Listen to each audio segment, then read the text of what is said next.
Maaaring maging napakabigat para kay Naruto ang sarili niyang mga pangarap at mithiin sa buhay. Alam mo ang buong katotohanan, Iruka.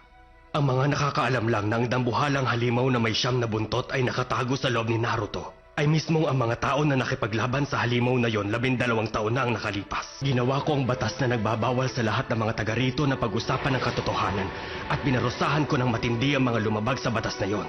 Upang hindi malaman ng mga kabataan ang tungkol sa pagkatao ni Naruto, yun lang ang naisip kong paraan upang matulungan si Naruto na magkaroon ng pag-asa. Nais ng ika-4 na Hokage na makita ng mga taga-bayan si Naruto bilang isang dakilang bayani.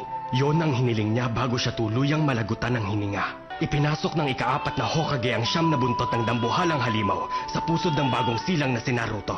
Nang mangyari yon, si Naruto na ang nagsilbing kulungan ng dambuhalang halimaw alang-alang sa mga mamamayan. Pero sa kasamaang palad, hindi ganon ang pagkakakita ng mga matatanda sa kanya. Karamihan sa kanila ay naniniwala na siya mismong dambuhalang halimaw na may 9 na buntot.